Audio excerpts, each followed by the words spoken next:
Allah sənə halaldır Bahar. Çox bacarıqlı qızsan. Hər yerdə səni tərifləyirəm. Hər ailə istəyər ki, belə gəlin olsun.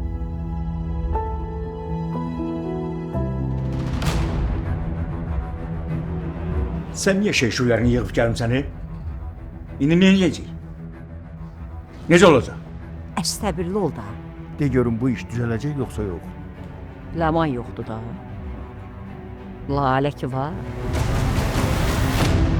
Görəsən Toğrul necə qayğısına qalır, necə nazın çəkir, başına pərvanə kimi doladır.